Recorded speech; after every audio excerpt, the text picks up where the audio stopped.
இன்றைக்கி சொல்லப்போனால் அந்த பரதநாட்டியத்தில் சொல்லும் பொழுது பாணின்னு சொல்லி தஞ்சாவூர் பாணி, பந்தநல்லூர் பாணி, வழுவூர் ஸ்டைல் அப்படி தான் சொல்லுவாங்க. பார்த்தீங்கன்னா அந்த எந்த டான்ஸ் யார்கிட்ட கற்றுக்கிற அப்படின்னு சொன்னால் குருவோட பேரை சொல்லணும். குருவோட பேரை சொன்னதுக்கப்புறம் பார்த்தீங்கன்னு சொன்னால் எந்த ஸ்டைலில் கற்றுக்குறீங்க அப்படின்னு கேட்பேன். இப்போ கலாச்சார ஸ்டைலால் அட்வான்ஸாக வந்தாலும் கூட அந்த கலாச்சார ஸ்டைல்லாம் உருவானதுக்கு அடிப்படை கூட பந்தநல்லூர் பாணி தான். அந்தமாரி மிகப்பெரிய நட்டுவனர்களும் நாட்டிய கலைஞர்களும் இசை வித்வான்களும் வாழ்ந்து அவங்கெல்லாம் பார்த்தீங்கன்னா இந்த பணத்துக்காக வேண்டியோ பொருளுக்காக வேண்டியோ அந்த சங்கீதத்தை செய்யவே இல்லை. ஒன்லி ஒன் இறைவனுக்கு சமர்ப்பிக்கணுங்கிற ஒரே காலம் தான். என்னோட ஆயுள் முழுக்க அந்த இறை சேவையிலையும் இறை பக்தியிலையுமே இருந்து இந்த நாட்டியத்தையும் சங்கீதத்தையும் வளர்த்திருக்கிறார்கள். அப்படிப்பட்ட ஒரு ஊர். நினைத்தால் மனத்தால் சுதித்தால் நலமுடைய இசை நயங்களை வழங்கிடும்னு சொல்லுவாங்க. இன்னும் சொல்ல போனால் சங்கீத மும்மூர்த்திகள் சொல்கிறோம்ல, தியாக பிரம்மம், முத்துசுவாமி தீட்சிதர், சியாமா சாஸ்திரிகள், இவங்க 3 பேரும் பிறந்ததே திருவாரூர் தான். திருவாரூர் பிறக்க முக்தி தரும் தலம்னு சொல்லுவாங்க. திருவாரூரில் பிறந்தாலே அவள் முக்தியாம். திருவண்ணாமலையின் நினைக்க முக்தி, காசியில் இறக்க முக்தி என்று சொல்லுவார்கள். அதே போல பிறந்தாலே முக்தி தரக்கூடிய ஒரு ஸ்தலம் திருவாரூர். அங்கே தான் அந்த அவதாரம் பண்ணது சங்கீதம்னு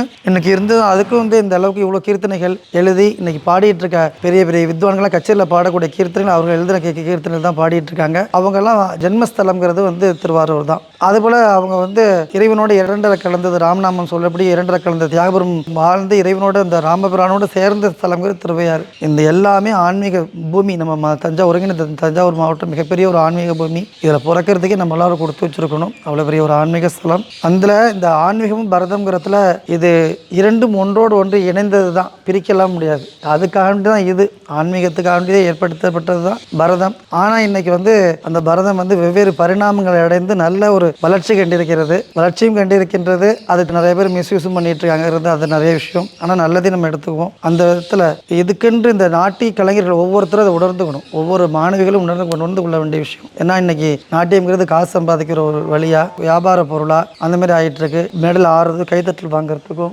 இல்லை இந்த ரீல்ஸ் போடுறதுக்கும் அந்த மாரி இந்த கலைன்னு நினச்சக்கூடாது. இந்த கலையோட தாற்பயம் என்னன்னு தெரிஞ்சுக்கணும். கிடை பூண்டுன்னு ஒரு பூண்டு இருக்கும். அது கங்கையிலேயோ தண்ணியிலேயோ ஒரு எத்தனை 100 வருஷம் இருந்தால் கூட அதை வெட்டி பார்த்தோம்னா அது தண்ணியோட ஈரம் தெரியாதான். ஏன்னா கங்கையிலேயே இருந்தாலும் அதனுடைய சாரத்தை அந்த கிடைப்புண்டானது எடுத்துக்கொள்ளாதது போல இந்த பரதநாட்டியத்திலே இருந்தாலும் அதை கற்றுக்கிட்டாலும் மேடை நிகழ்ச்சிகளை வழங்கினாலும் அரங்கேற்றம் செய்தாலும் நாட்டிய ஆசிரியராகவே இருந்தாலும் அதோட தாற்பயமே தெரியலைன்னா அப்புறம் சாராம்சமே தெரியலன்னா என்ன பண்ணுறது? அதனால் இந்த சாரம்ங்கிறது ஒவ்வொரு நாட்டிய கலைஞர்களும் தெரிஞ்சுக்கணும். பொதுமக்களும் இதை தெரிஞ்சுக்கணும். இந்த பரதநாட்டியம்ங்கிறது ஏதோ ஒன்று ரெக்ரிஷேஷன் ஆர்ட், ஒரு பொழுதுபோக்குக்கான கலைன்னு நினச்சக்கூடாது. ரசிக்கிறதுக்கு மேடல் ஆடுறது, கைத்தட்டலன்னு. இப்பயும் கோவிலில் பலிபீடத்துக்கு முன்னாடி ஆடக்கூடிய கலையை நம்ம மேடையில் ஆடும் பொழுதும் கூட அந்த மேடையுமே கோவிலாக ஆலயமாக பாவிக்க வேண்டும். ஆடுகின்ற இடமெல்லாம் அம்பலம் என்று சொல்வார்கள். அசைந்திடும் மரம் செடி கொடிகள் எல்லாம் அந்த அம்பலத்தரசன் ஆடுகின்றான் என்று கூறுவார்கள். அதுமாதிரி ஒவ்வொரு மேடையும் ஒரு கோவிலாக நினைக்கணும். அதுபோல் இன்னொன்று, இந்த பரதநாட்டியம்ங்கிறது பாட்டு, முற்றுன்னு சொல்லப்படுற மிருதங்கம், நட்டுவாங்கம் நட்டுன்னு சொல்கிற நட்டுவாங்கம் மற்றும் பக்கவாத்திய கலைஞர்களோட தான் மேடையில் ஆடணும். நிறைய பேர் பென்ட்ரைவ் போட்டு ஆடுறாங்க. அந்த பென்ட்ரைவில் ஆடுறவங்களுக்கு அது என்ன ராகம், அந்த பாட்டு